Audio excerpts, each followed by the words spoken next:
লোকের ভিড় থাকে। আর যাদের কিছু কেনাকাটা করার থাকে, মানে আজমির শরীফে এলে কেনাকাটা তো করতেই হবে, বাড়ির জন্য বলুন বা নিজের জন্য বলুন। তো আপনারা কেনাকাটা এখান থেকে করতে পারেন, কারণ এটি হচ্ছে মেন জায়গা। এখানেই দোকান বসে বা মার্কেট বসে বলতে পারেন। এখান থেকেই আপনারা যা ইচ্ছা কেনাকাটা করতে পারেন।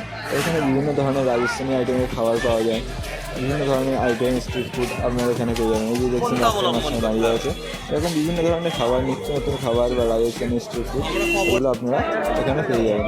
এইটি হচ্ছে দিনের বেলা আছে।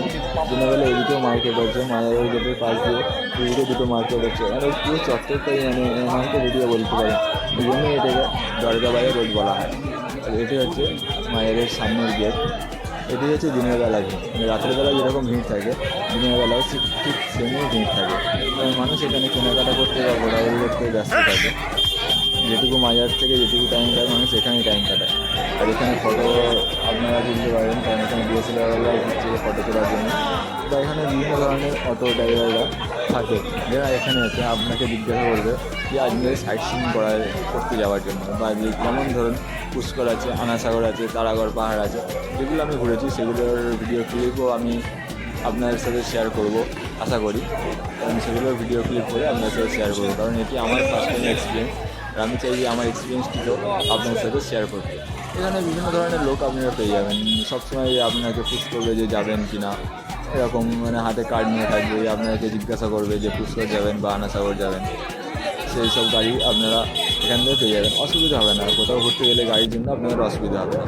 আর এই হচ্ছে মাজারের ভিতরে। এটি হচ্ছে সেই বড় দেগ যাকে বলে। এখানে যে অনেকজন এখানে দান আছেন, যারা মানতি করেন তারাও এখানে দান করেন। এখানে দেখুন কত টাকা, কত বস্তা চাল আছে, কারণ এটি হয়তো রাত্রে খিচুড়ি হয়ে মানে যারা থাকে আজমিরের চত্বরে তাদেরকে খাওয়ানো হবে। আর এটি হচ্ছে গেট থেকে ঢুকেই এরকম আপনারা দোকান দেখতে পেয়ে যাবেন, যে ফুলের দোকান আছে, যেরকম ফুল চড়াই যেগুলো, সেরকমের দোকান আপনারা অনেক পেয়ে যাবেন, ভর্তি পেয়ে যাবেন। আর এটি হচ্ছে মসজিদ। এখানে বসে আপনারা রেস্ট নিতে পারেন বা এখানে বসে নামাজ আদায়ও করতে পারেন। আমি ওখানে কিছু বসে টাইম কাটাচ্ছিলাম, যেহেতু ওখান থেকে মাজার শরীফটাকে ভালোভাবে ক্লিয়ার দেখাচ্ছিল, সেই জন্য আমি ওখানে বসে একটু টাইম কাটালাম, একটু মাজার জিয়ারত করলাম, একটু মাজারটিকে ঘুরে দেখলাম। আর আমিও সব কিছু আপনাদের সাথে ঘুরে দেখাবো। এই হচ্ছে মানে মসজিদটা। এখানে অনেকেই বসে আছে, ছেলে থেকে মেয়ে থেকে শুরু করে সবাই এখানে বসে তাদের মানে টাইম কাটাচ্ছে বা রেস্ট নিচ্ছে বলতে পারেন। আর এই হচ্ছে মাজার শরীফ। মাজার শরীফটিকে ওখান থেকে বসে দারুণ দেখাচ্ছে। আর এই হচ্ছে রাতের মাজার শরীফ। আমি আপনাদের সাথে সব কিছু শেয়ার করবো, রাতের বা দিনের সব কিছুরই ভিউ আমি আপনাদের সাথে শেয়ার করব। আর এটি হচ্ছে মাজার শরীফে ঢোকার গেট। এই গেট দিয়ে আপনারা ঢুকতে পারেন মাজার শরীফ জিয়ারত করার জন্য। এটি হচ্ছে মেন গেট। ওই গেট দিয়ে ঢুকে 3 নম্বর বা 4 নম্বর বা সেকেন্ড গেট দিয়ে আপনারা বেরোতে পারেন। কারণ আর এখানে জুতো রাখার ব্যবস্থা বলে, এই যে যারা দেখছেন ফুল বিক্রি করছে ওনারাই জুতো রাখে বা জুতো জমা নেয়, কিন্তু ওনার থেকে ফুল নিতে হবে, তবেই ওনারা জুতোটা আপনার জমা নেবে। তো জুতো রাখার জন্য 10 টাকা করে ভাড়াও নেবে।